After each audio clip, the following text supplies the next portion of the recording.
Welcome to Breaking Barriers with R&D, your direct line to Randy Dowdy and David Hula, here to help fellow farmers unlock the potential in their fields. Are you looking to implement best practices that maximize ROI? You've come to the right place. Real value, real yield, real ROI. Breaking Barriers with R&D starts now. Breaking Barriers is brought to you by Pioneer. When you compare Pioneer brand Vorseed Enlist corn to the competitor, Vorseed Enlist dominates in delivering yield. Your best year starts with Pioneer. And by BASF and Veltima fungicide. With the performance of Veltima fungicide from BASF, you can take your best results even further. And by Calmer Cornheads, home of the world's only all-weather stock roll. Learn more at calmercornheads.com.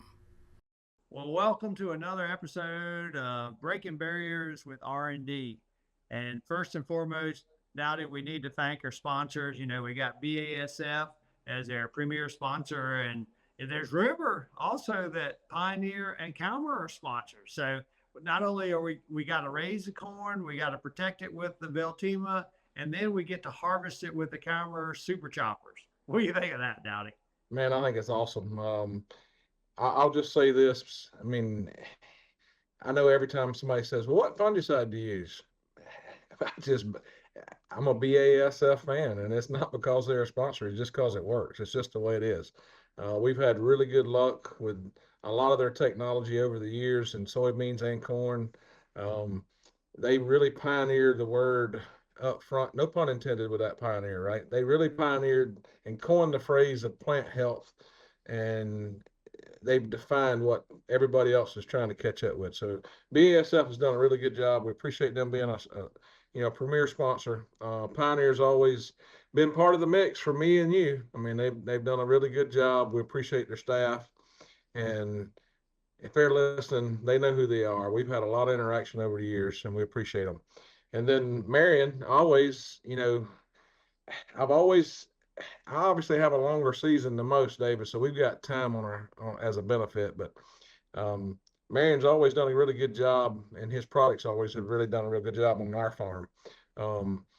Able to minimize that residue, does a really good job of managing high yielding corn, helping us break that residue down fast. And Marion's a good guy. There's no doubt about it. Gene, some of his staff, I've been able to meet them.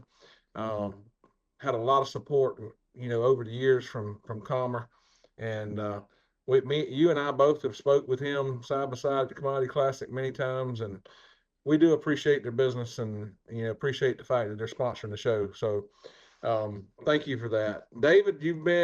I think this past week you were in Minnesota and North Dakota, and I was in Nebraska.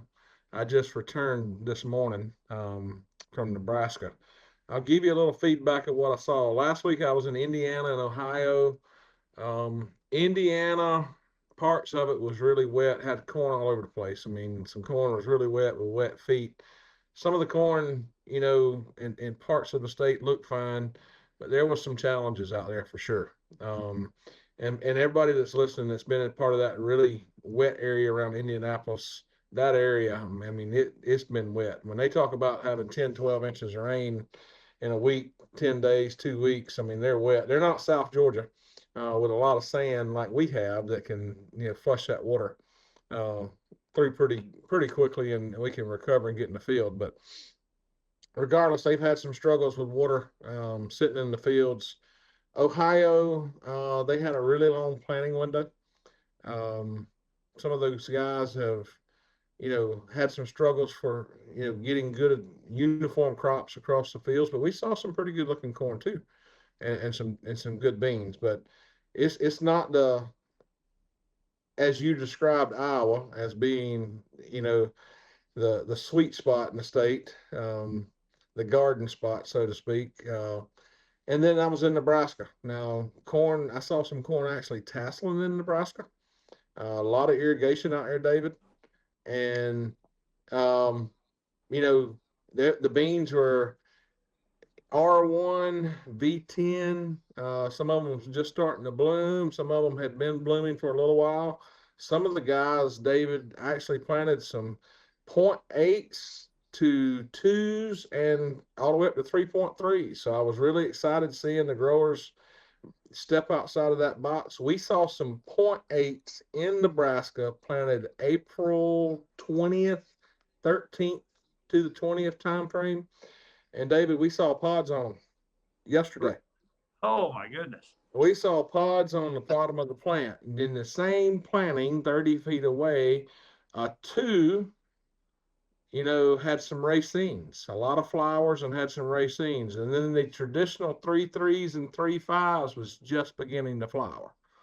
Now, David, which one you think Randy was drawn to, knowing how he preaches about the longest days of the year, having them flower and having them set in pods and all that? I'm very excited. So I might twist your arm to go back to see those beans so I can say I told you so. Before the next crop tour. But I was pretty excited about seeing the fact that they're drinking some of the Kool-Aid and trying some things outside the box. Now, we need your influence, David, to convince the seed companies to not be so resistant. He ended up having to get those 0.8s in Nebraska out of North Dakota. And he says, I really had to burn up some equity and twist some arms to get some varieties, get some seeds so I could plant them. But what have you seen, David? Well, Dowdy, I know where you were this past weekend. I had a chance to go up to Michigan to be part of Jake Dro's wedding. And those that know Jake Dro's part of Total Acre, he married a great girl named Miss Chelsea, and we were up there. But when I go to Michigan and I'm spending time with the Dro's, we're going to walk corn. So that wasn't part of the crop tour, but I was there, and boy, you could see some of the ununiformity there. I mean, they had some tougher conditions, dry, then they got wet. They were easy dropping or wide dropping fertilizer on their corn now. They got some rain while I was there because they'd been dry. The crop's starting to respond. I mean, you could see where, not that it's making it more uniform, but you could tell that it needed that drink of water.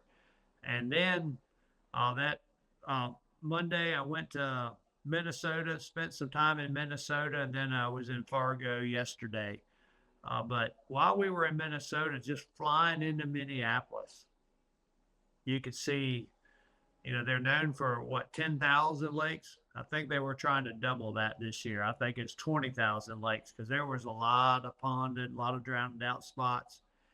So we got in there, walked some fields, looked around. I was pleasantly surprised that oftentimes when you and I show up, they want us to go see the best crop that they have.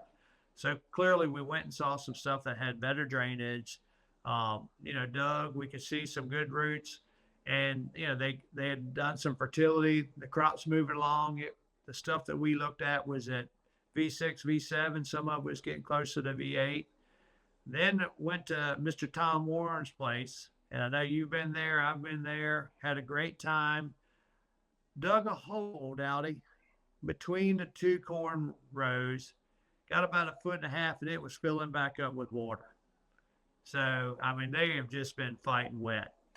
And, later on when we're talking with Josiah, we'll talk about some weather, I'm sure.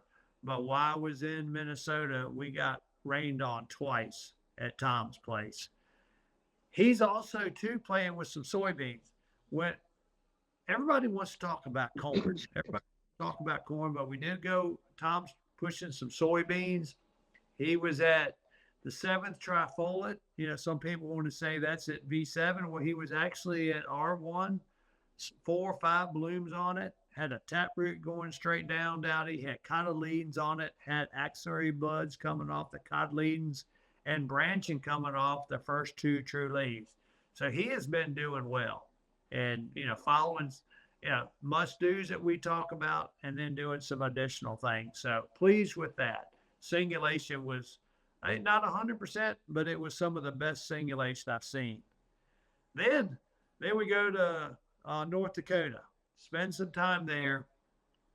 I just left a place that was extremely wet. We go to North Dakota, Dowdy, and just right across the field at one of the homesteads, they had a tornado event. Took a lot of stuff out. another neighbor had his whole grain handling facility destroyed, and they Mm. the attendance at the camp, particular that meeting, wasn't as good as what we've been seeing, because you've been seeing 30 to 50 attendees. These guys were trying to clean up from damage. They were trying to replant because they just had just devastation. So, heart goes out to whenever anybody has a tragic event like that. Fortunately, nobody was hurt during that. But yet, when we looked at the crop, it's a little different when you're looking at 22-inch row corn versus 30 or 38-inch row corn, which we see often. But the crop looked good. You could tell it was weathered from some wind. They got some side dressing on. Pleasantly surprised at all the camp locations I've been to this year. The stands, based on what they've planted, the emergence, not going to say it was great uniform emergence everywhere, but the population was on target. Guys dropping 30,000, getting 30,000, 29,000. Guys dropping 36,000, getting 34 to 35. So they're doing that. One of the struggles I do want to challenge all growers that are listening to the podcast. I want y'all to dig your plants. I want you to use the Purdue method and check to see if your germination depth is what you set. Because Dowdy, I don't know what you're saying, but some guys are just missing a target. They're planting 2 inches or 2.25, some even 2.5, and they're getting way too much settling. And I think growers, we're thinking about fungicides and stuff, but we also got to go back and think about assessing how good a job we did. And I'm curious to hear what you saw when you were in Nebraska. Yeah, I mean, we had a couple guys that they checked the box. I mean, they were planting 2 3/4 inches to get it to come up and have a germination depth of 2 inches, and they're getting 3/4 inch settling. I mean, they're using a Kentucky windage method because they just don't know. Some guys are pouring a 5-gallon bucket of water on it to try to mimic settling that way, and then checking depth and setting depth. Some guys are, like me, weigh 188 pounds and walk on the right where it's at and right where the seat's been covered Wait up. a minute. Let's back up. This 188-pound stuff, was that in the morning before you had breakfast? That's right. Oh, hey, you weren't supposed to pick up on that fast. What are you trying to say, David? Oh, nothing. But some guys are walking on the V press wheels or the closing system and then checking depth. Some people are out here taking my word for it and slapping the ground right behind the planter and then setting depth. But David, I saw corn from 1 3/8 germination depth to 2 3/8. Most people are still not getting it deep enough. Everywhere I go, and I think they're getting tired of me talking about it, but they still got the same problem for sure. And I've given them some advice along the way. I said, just plant it, and if it goes deeper than 2 inches, just we'll be happy with that. But when we see that, David, we see a lot of brace roots above ground, and that's not a good sign. But the next thing that I want you to do and want the listeners to do is to go split some stalks. I asked the question at most of the camps, how many people have dug up some plants and, looked at the roots below ground, looked at the roots directly attached to the seed, looked at those roots, tried to explain to them the consequences of, what their actions are based off what we see. And I've had them split stalks. And David, it is troubling how much V4, V5, V7, V10 corn. We've seen it everywhere we went for the last 5 to 6 years. That pith is starting to stop up, but the crown is stopping up. And that crown is stopping up at V5 corn this year with some of the stress environments it's been in. And I think that's going to present not only lack of efficiency of fertility going up through the plant, but I also believe that present itself down the road just from stalk quality issues as well. Have you seen much of that where you've been? Because everywhere I went, I've seen a major problem with that crown being woody. So if you've never done this, split the stalk in half, go all the way down through the root mass, through the center of the stalk, to where you can see that V at the bottom, and look and see what you see. If it's white or if it's pithy and it looks clean, that's good. But if it starts getting a beige or a tan or a brown color that's a woody in appearance, brace roots are coming. It's next, and it's going to be a problem. What have you seen, David? Yeah, I would ditto. I mean, I think that's doing the crop tours earlier like we have this year. I think we're seeing that it seems to be a common theme. Is it because of weather? And I know that's a process you and I are trying to figure out. And I know we're going to spend some time trying to understand a little more and come up with a solution for our total acre growers. Absolutely. That's the plan for sure. It is. So yeah, in this segment today, Dowdy, you know, we're going to get to hear from Matt Crabbe, my aviation guy, and then you going to get Josiah on up in Pennsylvania. So we'll hear about making some aerial applications, and then I think we're also going to hear about where guys turn the field over to the good Lord. So I'm excited for this episode, and just thankful for all the sponsors. And Dowdy, it's always a pleasure being on with you. Same here, sir. And I know you're getting ready to make some applications. We're rooting for you. You always seem to be able to pull a rabbit out of the hat with the good Lord's help. So tell Miss Sandy I said hello. If I don't get to talk to her sometimes I'll pick up the phone and call her. But how's Barley doing?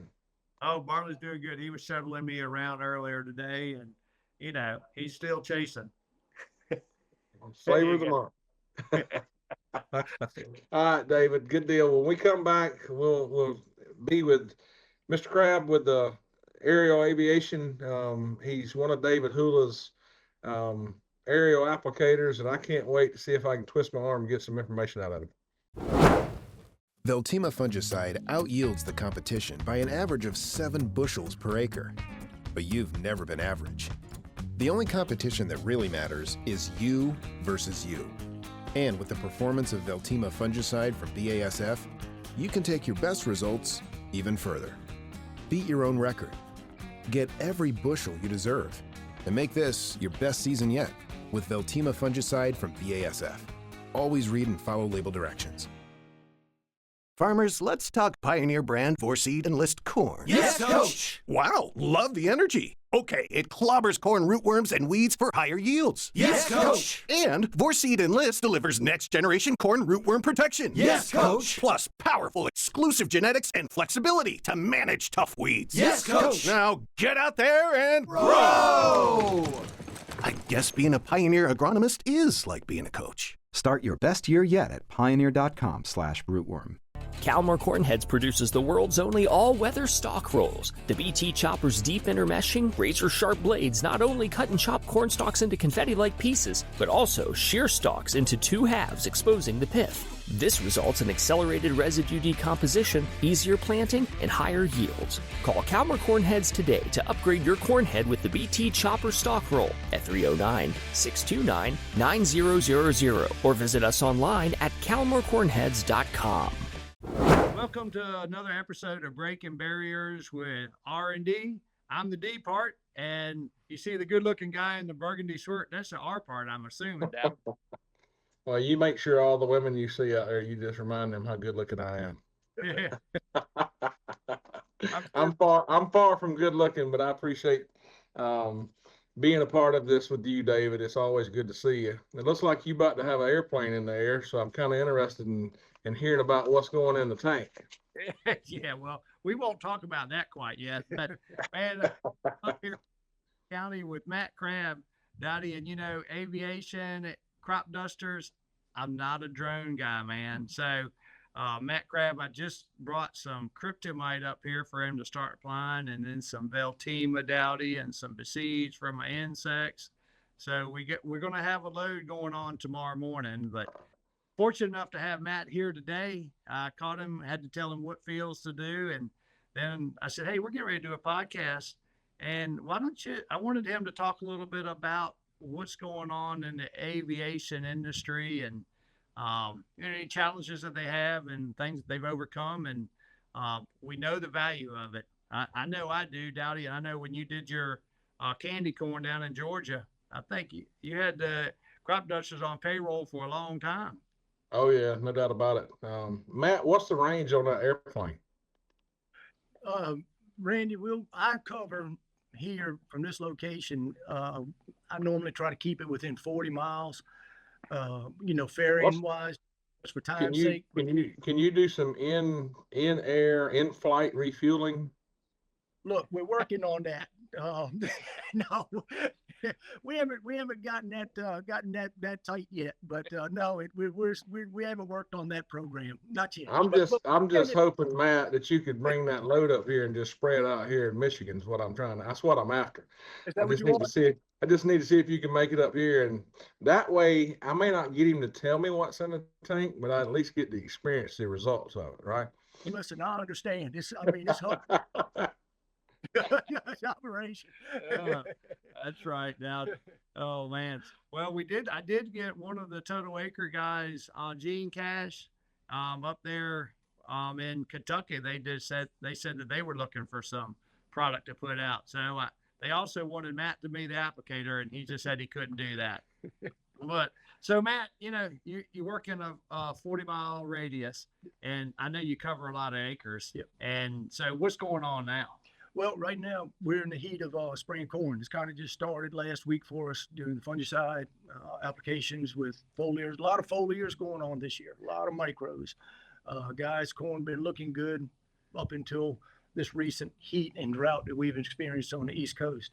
But everything was looking real good, and guys were really taking advantage of that and pumping the corn. Yeah. Well, from the air, I know we had some wind blowing the other day, but when we were cutting wheat, it was dry. Then we had those 6 days of wet weather, and then we had 2 weeks of 90+ degrees. And that normally, unfortunately in Virginia, we have that quite often, Yeah, that's right. So can you see the difference in the irrigation, the corners and stuff? Yeah, the pivot corners are starting to show up now, as far as, showing the wheat, the hurt from the heat and the drought.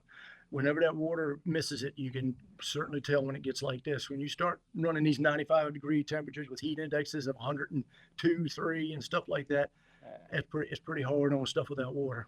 Well, I know crop dusting is not just for anybody. So how long you been doing it? I've been in the business for 40 years. Grew up in it.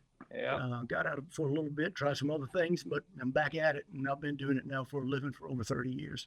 Yeah. Now, years ago, my dad used to do crop dusters, and then we went into helicopters in the late Gene. Yep. And then I know gave you a call, said, hey man, you go back to the fixed wing deal, and you made application. I had my son go out there and check, make sure everything was hitting the product. And I think you called me and said, hey, wait till it hits the leaf before he goes out there. Yeah. Well, you know how Craig is. That's right. He was out in the middle of it. I'm going to go, yeah, you might want to wait a minute there. Yeah, that's right. But, I know there's some advantages to an airplane as opposed to some of the other technologies out there. Yes. And, the biggest thing with the airplane is for us, for you, and for every other farmer, is the efficiency of us being able to get there and get the work taken care of. Just what I just said, like from this location, I'm covering a 40-mile area. Mm-hmm. I do helicopter too, but I can't do that with a helicopter efficiently enough like I can with this aircraft. Like in the morning, I'm going to come to you, put your load out, and when I'm going to leave you, I'm going to go another 40 miles and we're going to work off a satellite strip. And I'll do all this within an hour to an hour and a half. Mm-hmm. I can't really do that with the helicopters and other than this aircraft. Yeah.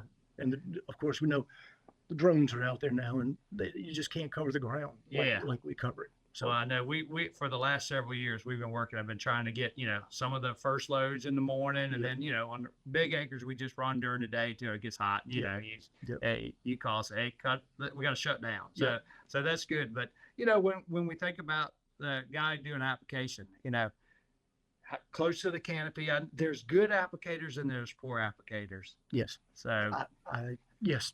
So as being a good applicator, what are the differences?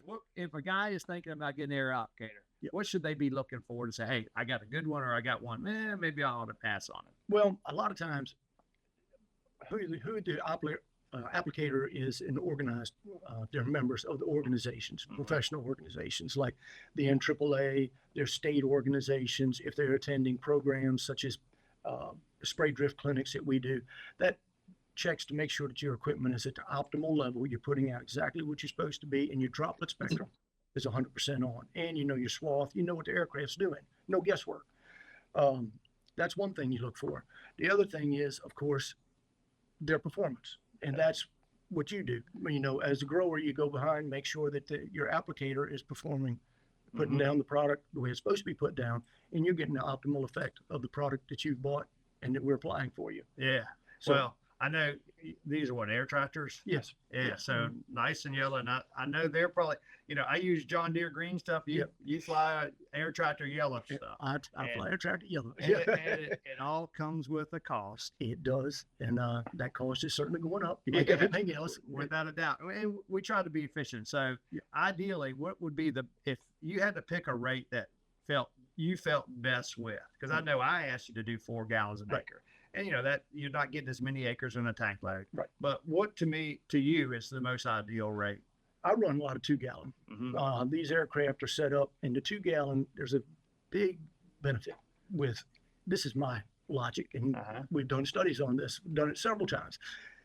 When you, like with the fungicide, systemic products like that, you're trying to get as much product to the plant as you can get to the plant. I hear a lot of times, water, water, water. Well, a lot of water goes to the ground because you've got bigger droplets, you're putting out a little more volume, and it's not staying with the plant like I found it does with the lower volumes. You know, if we're putting out foliars like you're doing, then normally we'll carry a little bit more with that. I average most of my loads with you are anywhere from 2 to 4. Yep. You know, we'll hit in the 3s and stuff like that. Do a little bit of 5 gallon. Just depends on what they're trying to get through. Now with some of the micros and stuff that they're putting together now, some of them don't play well together, so you need to add a little more water to get them to, so they course with each other good. so we can get it out and it doesn't turn to silly putty or something like that. So you can't just stop in the midair and not plug a boss or nothing like that. I tried it one time, didn't work out too well. Come down pretty fast. Well, I know when we were doing some stuff with Gene with the helicopter, you know, he was trying stuff because we wanted to get it down as low in the canopy as we could. But then, like you said, if it's hitting the ground, we just wasted a bunch of money. So, and we've seen with the product that you put out for us, it's got that glitter green and it sticks on the leaf quite well. And we get it, you know, 2 leaves below the ear, and that's about all we can ask for. Well, I mean, and you know better than me, the plant's taking it at that point, right? I mean, that's what you're looking for. You're getting the optimal, maximum potential of the product that you're putting out at that point. I don't want it on the ground. Sure. I mean, I don't. We're not spraying Roundup. We're not right. That's right. We're not trying to do a lot, you know, that kind of coverage. We're trying to get it to that plant and holding it. So we all have struggles. What's your biggest obstacle or your biggest hurdle that you're dealing with now being an aerial applicator? Well, that's a lot around here. Well, I know we got people and you get phone calls and stuff, but I mean, the equipment's doing well. I mean, technology's changing so fast. Yes, it is. And then we go to our conventions and stuff like that, and we look at new stuff all the time. I mean, we're constantly changing nozzles, constantly changing things in the aircraft, you know, trying to be bigger and better like everything else, and trying to be as productive and as efficient as we can be with giving a good job. The other day, I mean, one of the things that we face as fixed wing pilots now are these drones. And it's, unfortunately for us, I'm not talking about spraying, I'm just talking about a drone period at the end. They're at our level. And I had a little encounter with one 2 days ago. I mean, it was just, I don't think the kid meant to do it, but he's just, I went by the field and a drone went right by my window. And I'm like, now, where did he come from? And I'm looking around and it's a kid learning to play with the drone. Yeah. Oh, my goodness. So, you know, we're flying aircraft that cost over $2 million now, and to fix one of them is quite expensive when you dent one of them. Yeah. And we don't need those kind of problems because that hinders, you know, during this time is where we make our living. Yeah. You know, we have a short period. And if we got an aircraft down, then that's costly. Well, that's just like when we're planting. If the planter's down, it's costing us money too. So anytime you got equipment and it's not running, that's right. Sitting still is costing you dollars. That's right. Now, speed, traveling that you're flying, and you know when you're making applications. This aircraft, I'm normally ranging 150, 160 mile an hour. You know, you can boost it up there. I try to keep it in that range because that's of course where we have the testing done and set up the droplets for that size. Well, I know years ago, Gene was flying, and I was up on the elevator and took some video, and then I've been on stuff, and I've watched you too. It's the same type program. I mean, I guess you just got so much force pushing it down, and you just see the boil in action, and you see all the canopy moving, even not just where your wing is, because what's your pattern, spray pattern width, and how you get it down in there. Well, you can take a morning for us. If it's like soybeans are famous for that. It's like a calm morning. We've had a dewy evening or something like that. I don't need GPS because the aircraft, when it goes across the beans, it just flips the leaves over. It's like somebody drawing a map for you. You can come back and get the next swath and just keep right on going. But of course, as the day goes on, that doesn't happen as well. The leaves are turning over on their own when it's hot. But the airplane is putting this aircraft, and this one also, they put down a lot of down pressure. You figure you're moving 12,000 pounds in the air at 160, 150 mile an hour. There's air movement. Yeah, a lot of it. And your pattern width? I normally run anywhere from 70 to 80. Okay. Depends on what we're putting out. Can that change based on your height, or? Yeah, it can. Yeah, if you can. If you get down too low, you narrow it up. If you get up too high, then it gets distorted. You got to keep it in that happy range, which I try to stay anywhere from 3 to 8 feet above the canopy. That's where I try to stay. Well, I know several years ago, Caleb Waters was on the podcast a couple of weeks ago when we were up at the John Deere Pavilion, and we talked about they came to the farm, and they were going from their home place to Curl's Neck, the Western Farm, and I forgot that you were going to be flying there at Indian Fields Tavern, area. And you buzzed the road right there, and they about broke their necks trying to see what was going on, and we turned around and watched, and they're like, we need him up there because none of the guys up there get on the deck like you do. Well, it's pilot technique, and it's where you are. Yeah. You've been doing it for 40 years. I've been doing it. I grew up in it. Been doing it a long time. A long time. Yeah. Well, I know, they oftentimes say there's two good crop dusters, good ones and ones that aren't so good, and they don't do it for so long. No, it's and you've been doing it for us for a while, and as you said, this is a time of year. I mean, if your phone's ringing, and I was out here stuff off, and I'm seeing all these totes and stuff for other people, so I know I'm just getting in line. Yeah. So just don't forget about it. Don't worry, man. I got you. That's right. I tell you, David, I got a question. If you got a second, how hard is it for you said a couple of things there. You want farmers to check behind them, and you talk about GPS lines and things like that. There's a lot of people that want to overlay yield maps, and then some people just want to trust but verify the good old Ronald Reagan way. How hard is it for a guy to get as applied maps from you guys? Randy, I run a system in my airplane that I can get you on my site and give you a password. You'll have your own. You can place your own order with me if you want to. I have someone that works here and will map for you. But if you want to take it upon yourself to get on that site and place your own order, when I finish with the field, I'll press done. It will send it out that it is done, and then you can look at the as applied. Well, how do you feel about people that get defensive about when they're requested to provide an as applied maps? Because I've heard some horror stories in the Midwest where we have guys that are doing trials, or we ask them to do something across the field just to make sure it works. And when they ask for an as applied on normal applications or special applications, they get a lot of pushback. So how would you advise growers out there that's listening, to go about that politically correct, not offend anybody, but also the ability to have the data? Well, and I will say this, in some cases, and even with me in the past, to get an as applied map was a little more difficult than it is for me now. And I would, not that I didn't want to do it, it's just I didn't have time to do it at that, and once we have slowed down, then we could do it. But it was normally people, I've heard of guys doing it and charging a little bit more to do that and to provide that. Got to go back through your records and do that kind of stuff. That's one reason why I switched the system that I did, because I'm trying to, of course, simplify things the best I can. But how you handle that is, I don't, I can't speak for anyone else but myself, that if you want it, like if David wants it, then I'm going to do my best to get it. It might not be right away, but I'm going to at least get something to him to where he can tell what's going on. So telling them, hey, you won't get your check until I get an as-applied map. Well, Might be a little bit tough to get you to volunteer to do it too, though. it might be. Well, it might be. It's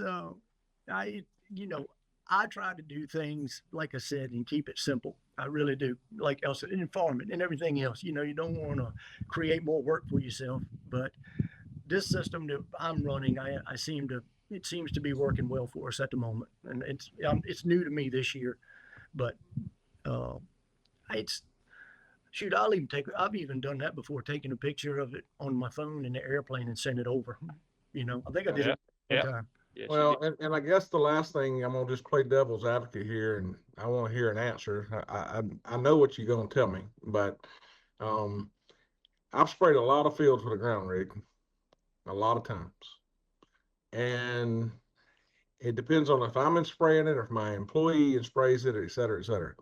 How often do you take off with a load and not have enough to finish the field?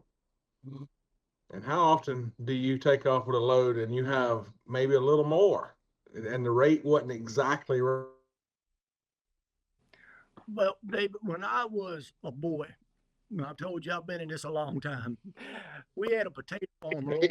If you got the co-op out there and they spreading fertilizer for you, I never see them go back and order 300, 400, 500 pounds, right?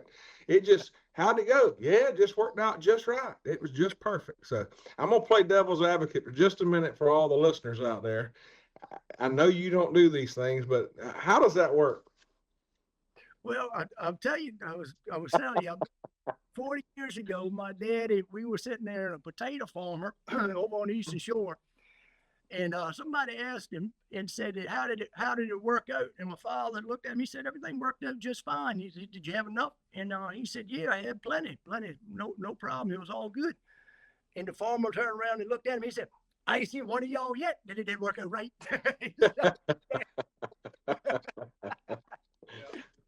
I tell you, man, it's around here for me. I'll give you the straight skinny with what I do. My fields around here are not square. It's very challenging because of jibs and I got fields that look like your hand, and I've got to try to trim all of that. So I try to take in consideration the field and what it looks like, and then make adjustments to adding more or less as it works for trim and things like that. With the flow controllers and the things that we have on the aircraft now, if those acres are right, I figure I always do like a 5% rule in there, and it normally comes out real close. Now, is it perfect every time? No, not every time, but it's close.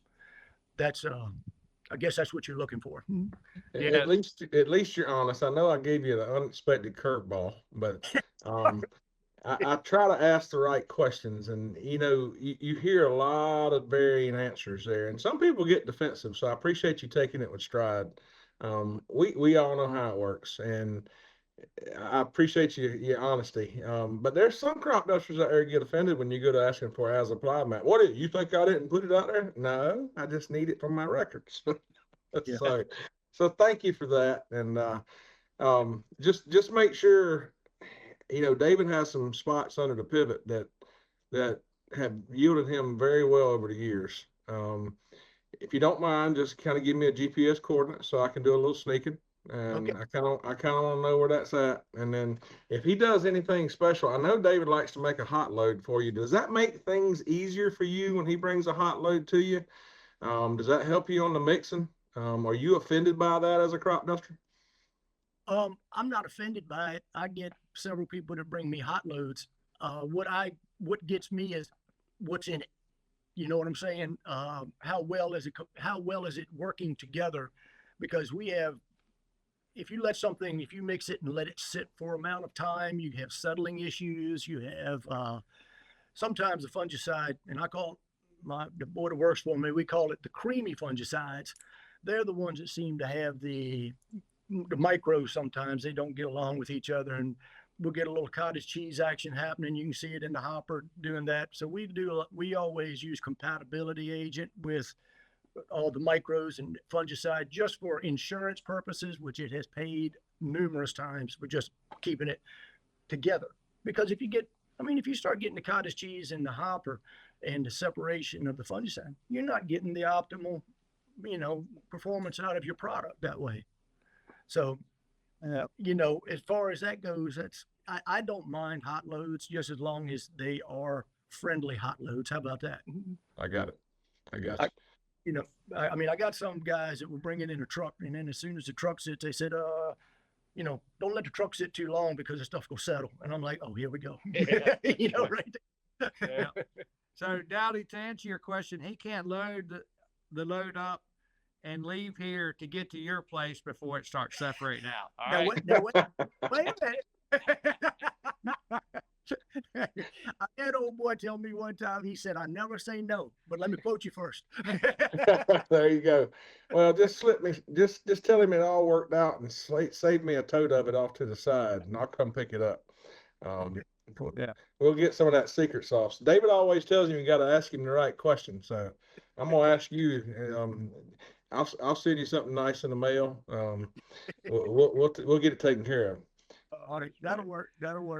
I can see going on here. Good deal. Well, man, it's been great having you on here today. Obviously, there's a lot of ag pilots out there, and the main thing I want you to do is stay safe. You got a family, I'm sure, and you got to go home, and there's a lot of inherent risk in your profession for sure. And just stay safe. But if something, God forbid, does happen, just make sure you're right with the good Lord, because that's the most important thing out there. And we ask that you stay safe and don't take no chances on our account. We do want a job done, and we don't. It always seems like we want it done 30 minutes ago, but your priority of safety is more important to me. So. Yeah. And I'll speak for crop dusters. We appreciate it. We wouldn't be here if it wasn't for y'all. So we thank all y'all for what y'all do. And it's a team effort. It always is. So that's the way I've always treated it. Yeah. All right. Well, I know, Matt, I see his guy came in. It's time for him to crank this thing up. So we're going to let him go, Dowdy, and then we'll get ready and start doing the next part of the Breaking Barriers with R&D.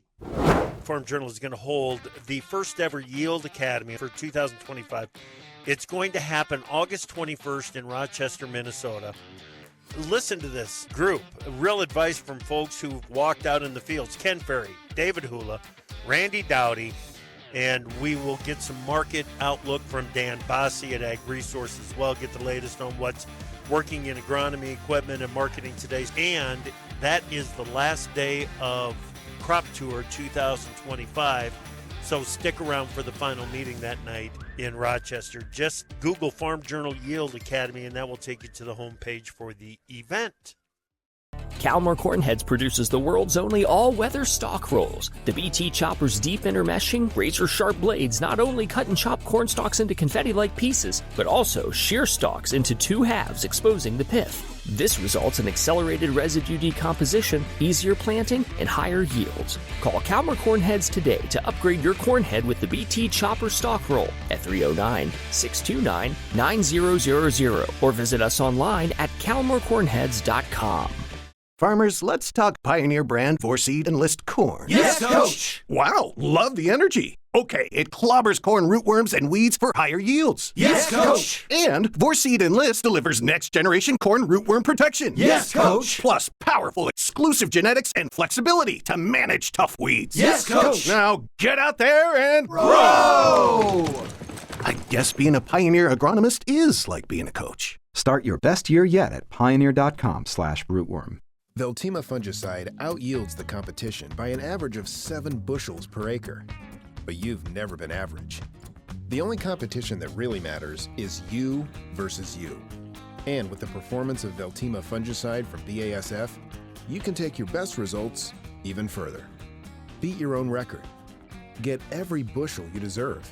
And make this your best season yet with Veltima fungicide from BASF. Always read and follow label directions. Well, welcome back to Breaking Barriers with R&D. We just left Matt Crabbe. He's getting ready to do some flying. He's getting ready. Thanks to BASF for being their corporate sponsor, but he's getting ready to load up some Veltima for us. And you know where he's going, Dowdy? He's going on some Pioneer corn. What else could we be asking for right now, buddy?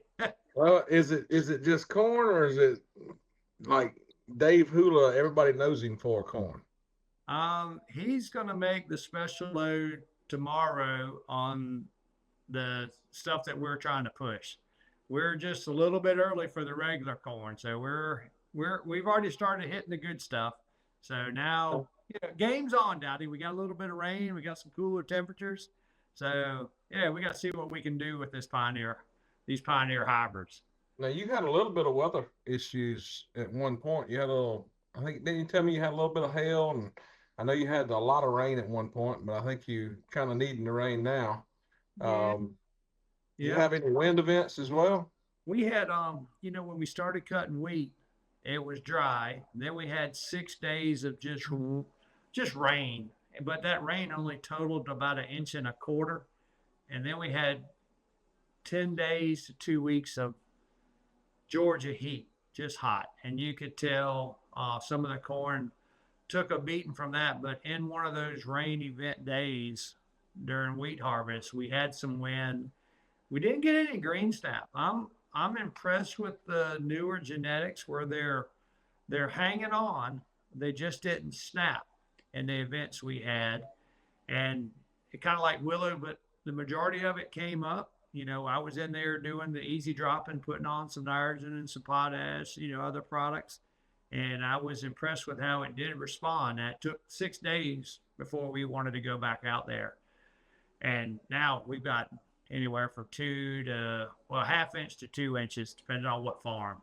And it's a big turnaround. Good deal. Well, we've got Josiah on the phone or on the podcast with us today, and I think he's lived a little bit what you're talking about, David. Josiah is a total acre member. He's out of Pennsylvania. He's part of our Delmarva camp. Josiah, you've been with us has it been a year yet, or is it about 8 or 9 months maybe? December was when I joined. December, so it's a little over 6 months, and you were able to attend the December meeting, and then the big meeting that we have with the grower clinic, and then you've been on one of our summer farm tours. Obviously, you've not had a perfect season. You grow some high yielding corn and done really well in Pennsylvania. Tell us a little bit about your season this year, and kind of what you do and where you located. Yeah, we're in southeastern Pennsylvania. I farm with my wife's 2 cousins, Chris and Dwayne, and we farm 450 acres of corn. We're corn on corn, some of the fields 65 years, so we haven't grown, I don't think, ever grown soybeans, and last time we would have had a rotation was for forage for the cows, back when there's cows at the farm. So yeah, we like corn, and heavily invested in the corn, and really enjoy growing it. And it wasn't, but probably the same storm that hit you, David, blew our corn flat. One of the fields that did really well for us last year, and that was a sinking feeling. That was a reset moment of perspective, I guess we'll say it that much. The good Lord's in control. Well, it helps build our faith when I know you well enough that you probably swallowed hard, and you really thought back that, you know what, God's been growing corn a lot longer than I have. That's right. And a lot better. That's right. And all things are possible, right? So did you say a word of prayer to see you? I did. And I went down there. We were having Bible school that night. So I was taking the boys to Bible school. My wife was taking one boy to baseball. I went down there, I looked at that corn. It was 8 foot tall. It wasn't 8 foot tall when I stood in it. It was below my shoulders, basically my waist. That was on a Thursday night. On Friday, it was below my waist. On Saturday, it was below my knees. It was getting worse. Green snap in it, kink stalks. It was terrible. And I said, I'm not going to look at this corn on Sunday. I'm just going to church. And on Monday, I'm going to pull my tissue samples. I made labels out in faith that I was going to tissue sample. So I went down there and I walked in that corn and went to pull the samples and did a little hole punch kit for crop diagnostics. And corn was standing up. I thought, what in the world? Like, I kept walking into the field a little bit farther, a little bit farther. They have 3 locations in that field to sample, and torn up from hail. But I was walking through straight corn. I thought, I think we can spray this corn today. That was on a Monday. It happened on Thursday. And I walked past a crooked stalk, had a little kink in it. And when I saw that crooked stalk, the Lord spoke to me. He said, just like I told Abraham to give me your son Isaac, sacrifice him, you need to give me this cornfield. So it's his. It's his. I sprayed that corn that afternoon, and there was no collateral damage from spraying from bent over stalk. Rows planted east, west, north, south. I drove right through them, straight as an arrow. Other fields on that farm aren't the same, but that one is. The Lord picked that one up. It's a miracle.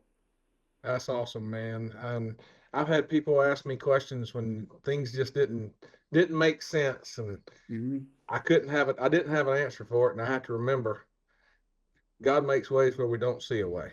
Amen. Say it. And I've been on many a tour with David and farmers out there in the Midwest, and they're worried about the drought. They keep missing the rains. They keep missing the rains. They keep missing the forecasted rains. The neighbor gets it. They don't get it. They didn't get as much as they hoped for. They didn't get any at all. And I mean, debt's got to be serviced. The crop's in bad shape. We've been out there. They don't want to spend any more money. They're gloom and doom. And what would you do? I said, well, the first thing we're going to do is we're going to pray. Right. And we gathered hands, David, many a time in North Dakota, South Dakota, Iowa. We've been all over this country in different times. And the group of farmers, we grabbed hands and we touched Jesus. And man, it's cool when you get videos and testimonies. Man, we didn't have a chance of rain in the forecast or nothing, and we got 2 inches. We got 6/10. We got 4/10. Man, we got a perfect rain. And I say, there you go. It wasn't Randy praying. It was all of us praying. And there's no doubt about it. We believe in prayer, but God does make a way where we don't see them. So I knew that testimony was there, and I want to give a chance to have other people to build their faith, that maybe if they're going through some hard times, maybe they can reach out to God too, and they can have that same fulfillment that we've seen in our lives. So David, it's pretty cool. I didn't know if you'd heard that story, David, but I felt like that if you heard it, it probably it's just amazing to hear it every time. Each time I've heard it just lets me know that God's in control. Well, I know we all are believers, and I hadn't heard that story yet. So now my question is, when I come out there next week, are we going to see that field? We can see that field. I want to make sure I put my foot in that field. That's right. Yeah. So I've always said it's the Lord's corn, and He's making me live that. He is making me live that. So there's still an NCGA entry in that field. It's the Lord, so He'll get the credit if it does anything. Oh, I guess, Dowdy, I'm going to get beat now. Well, it is non-irrigated, and it does rain. Yeah. It does rain on the just and the unjust. He has to pray for his. You can go mash a switch, right? Press the switch or do it on your phone. But you're the king for a reason. You've been around for a long time. My money's on David every year, for sure. You do a good job, but it's not about that. We just want to see people succeed, and Josiah is one of those guys that you root for sure. Josiah, besides doing obviously 450 acres of corn and 65-year rotation of corn, David, can you imagine that? I mean, that's a long time. That's a lot of residue out there over the years. But what else do you guys do, Josiah? We have a small retail business. Our niche is to the Amish, fertilizer in little dry buggies. Just the side dressing is just ending where they'll pull carts with narrow road tires and engines through their corn and side dress. So that's just wrapping up. We have a commercial spray business, and then do a lot of dry side dressing with like a rogator, and of course soil samples, etc. for our customers. So yeah, we stay busy year round. Valentine's Day to Thanksgiving is pretty much go time. Try to get on the bay and water ski a little bit in the summer. You might get David to go water skiing when you're out there, David. You might have a little competition. I mean, I think you got a little boating history in your past, and maybe a little water skiing out there on the James River.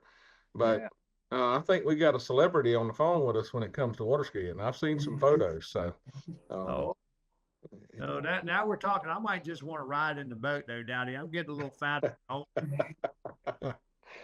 I want a video, just yeah. I want it. If you get him out there on a set of water skis, I want a video. I want proof. Yeah, that's right. My wife's grandma, her last ski ride was at 85, I think. So we're getting nimble up. Yeah. So Josiah, you work with a bunch of folks, and so how has the season been for them? And while I'm out there with the Total Acre Group, give us some idea, a couple things that we're going to be looking at as well. So we've had a challenging spring. So it seemed like Monday and Tuesday you could plant, Wednesday through Saturday. It was wet, drying out by the weekend, starting again Monday. So corn spread out. It didn't all get planted in a short window like it normally is. So along this with our retail business, we farm, and so we're in the trenches with like everybody else when that corn blew down, and it's like, how are we going to pay the bills to make this work? So in that, we try a lot of stuff because we're farming and talking about fungicide. We got the B10 primer on. We've worked real hard for a long time to get good coverage. So you're talking 4 gallon acre on the plain. We're talking like 20, 25 gallon an acre on the ground rigs, trying to cover below that ear leaf. So that was good to hear that they're doing that on the airplane. That's our goal with the ground rigs. But probably the thing that I'm most excited about this year is our intercropping that we're doing. Since we have a retail business, we don't really have a lot of interest in spraying corn and soybeans in the same field. Just spraying soybeans right now is a challenge with all the different traits, trying not to make any mistakes, send the wrong chemistry to the wrong field. But we've been intercropping short statured corn and tall corn now. I think this is our third or fourth year to play with that. And that's where we're going to start our day looking at that. I'd be anxious to hear your input on it. Yeah, because I actually got some of that going on this year, but not from an intercrop standpoint, but from a management standpoint, where we ran the Soil Warrior across the field and we created the autopath lines. But then when we went and planted the corn, we filled the center 4 hoppers with the short stature corn. Yep. Just went and planted where the sprayer would go. Now we also had the other hoppers had the regular production corn. So we just followed the sprayer track. And then when I ran out of the short corn, we filled the center hoppers with the other 2 hybrids and filled in the wings. So I could just possibly have created a tram for the sprayer. We just had Matt Crabbe on here and does a great job, but corn's only $4 and something. And aerial applications got some costs. So just trying to see if we could be efficient, what kind of yield response we might get. Not looking from a standpoint, are we going to get some hedgerow effect and benefit? You will get the hedgerow effect. That is for sure. Yeah. So, and then we'll get some shade effect too. So I'm curious to see how it works, and I'm going to really be anxious to see how it looks out there, because I've done the intercropping and I understand the pain of trying to watch the chemistry, because I have killed corn and I have killed soybeans intercropping. You know better than these things, but good golly. I tell Daddy, I just want to try to make it not work. I know how to make it not work. Yeah, just spray some Liberty on non-Liberty corn. It does a pretty good job. We want them to come to the meeting on Monday, so we won't give all of our secrets. We tried a lot of things with intercropping. We'll share about them on Monday. Yeah. Awesome. Yeah, no doubt about it. We mixed it in the bag, 2 row, 3 row, 4 row, 6 row, 12 row, 16 row. We tried it. So yeah, I think it's the future, but we'll see. So yeah. Well, so now the outside of the intercropping, and what else new have you kind of, after you attended the grower clinic there in Orlando, and then the farm, anything other exciting stuff that you might have gleaned from and are excited about? Well, the one thing we try, I'll talk about a couple of things here, but the one thing is we did grid sampling on all our acres. So we took on 450 acres, did 1 acre grids, and there's no doubt that humbles you in your previous management practices when you see 5 pH and 7 pH in the same field, low potash, high potash in the same field, and you follow the yield maps, etc. So there was definitely some management techniques we applied on our own ground here this year to further enhance ROI. Let me say it that way.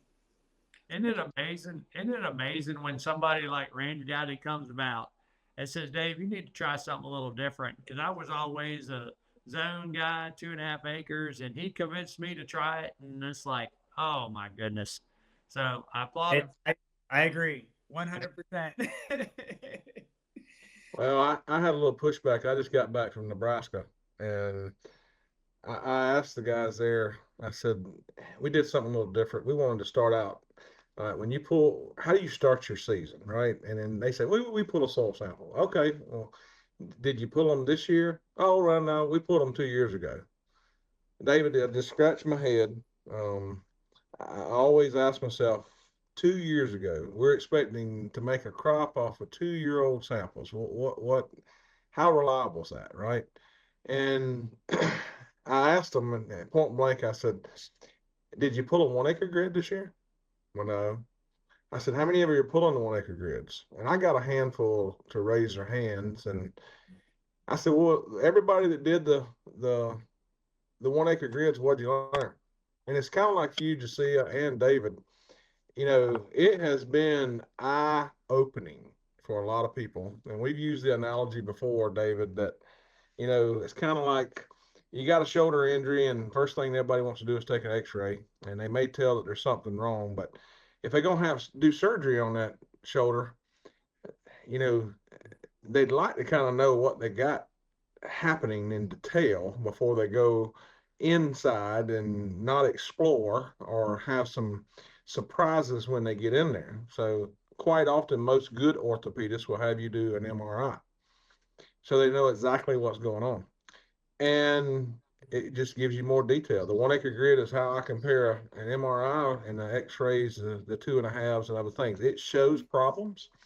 But if people are sick and tired of going across the field and seeing yield monitor swings that are drastic and all over the board, some of that's fertility related and pH related. And a 1 acre grid just shines a light on that. And we can still manage with today's technology, making applications with the, you know, spreaders and variable rate spreaders and all that.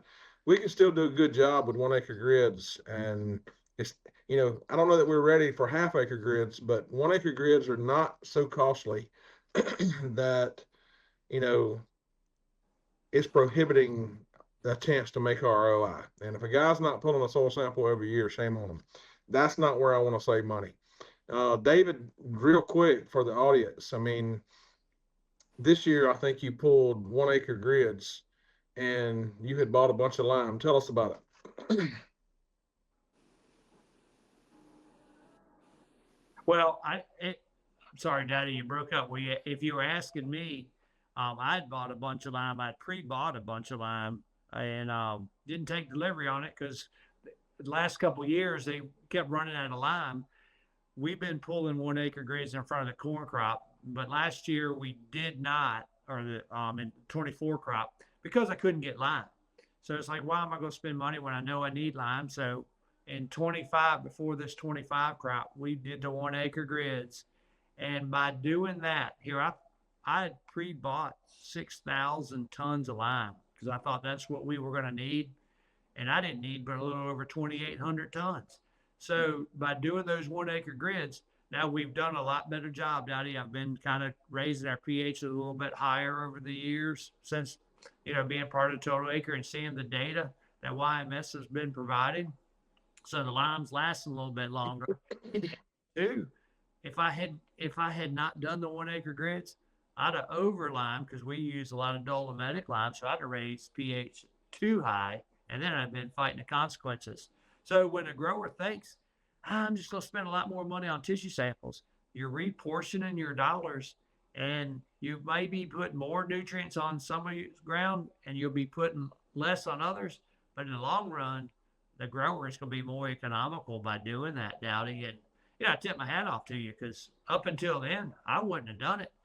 And then you talk about the growers. You know me, I ask growers when we get ready to start harvesting the crop, I ask them, do y'all have a soil sample probe in the combine? And nobody does, even though I've said this for years. When you see that really good yielding corn or soybeans or wheat, stop and pull a soil sample and see what it is. And when you get to a poor yielding spot, do the same. Even if we're doing 1 acre grids, look at the difference from the 2.5 to the 1. So why not, when you get to that spot, they say, well, I got a 1 acre grid soil sample. Yeah, but there's something special going on even inside that 1 acre grid. And that's what I want to know. Because I'm like you, Dowdy. The more information, the better off decisions I can make. So I can't, asking them to pull 1 acre grids is oftentimes difficult, but once they do it and they compare, whether they keep doing it or not, they at least see what you and I have been seeing and Josiah has. Mm-hmm. That's right. Josiah, how far are you from tassel, and what are your plans post-tassel? Are you through spending money? It gets tough for most farmers to spend money after tassel. Unless they run in pivots and they paying electric bills, most guys don't like to spend a lot of money post-tassel. And I'm sure you witnessed the same thing having a retail outlet. But kind of on your what you're doing and what you're seeing, what's your plans? Well, we're just seeing, I saw the first tassels this morning, so we're right there it's by the end of the day today or tomorrow, it's going to be coming out, starting looking yellow. But we've always been, last 5-10 years, we've been second half managers saying we do a great job in the first 2 quarters, tassels halfway, let's try to fix some stuff and finish this crop. So, it's started a couple 5-6 years ago. We were doing some rescue work for Harvest Aid and threw a fungicide in and saw a response. So now the standard would be 2 passes of fungicide after tassel. We found that pays. So once you see it paying, that's part of the program. Corn looks good. Let's finish her out. We want to go with the combine. Oh, Dowdy, did I hear him almost say a grower won't stop if he knows something pays? It sounds like a novel idea. Maybe it came from this podcast. There you go.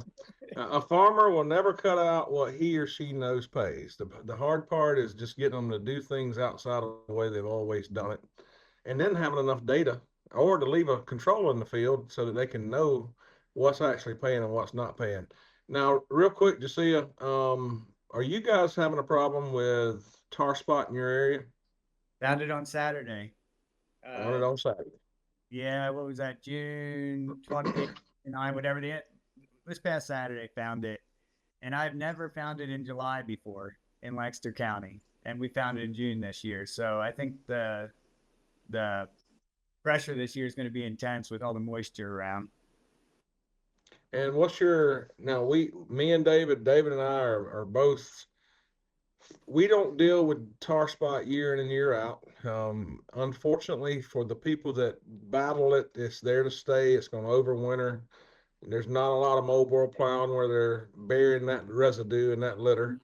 It overwinters in the ditch banks. It's there to stay. Seen a lot of it in the beginning of it in northern Illinois and Wisconsin. I've seen it around, seen some guys lose 60, 70 bushels from it. It can take a plant similar to what we experienced with the southern rust in the southeast. But, obviously, no fungicide company is out there beating their chest that we can cure tar spot. If they were, I think everybody would be just, it's a prevent play and everybody would be advertised. It'd be on every local news, everything else. We got a way to control it, right?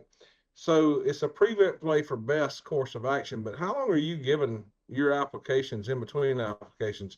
How long do you feel like, even with 20 to 25 gallons, which is a lot, you get coverage that way, but with that higher rate and that kind of coverage, how long do you think it'll hold off between fungicides? How long can you push one?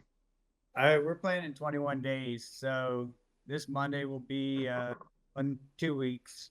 When you hear David, it'll be 2 weeks from last application. The next Monday will be 3 weeks, and I'll be looking for a weather window to get on the fields with the ground rigs in that short time. So I heard you say primer earlier. Is that when you made your first one?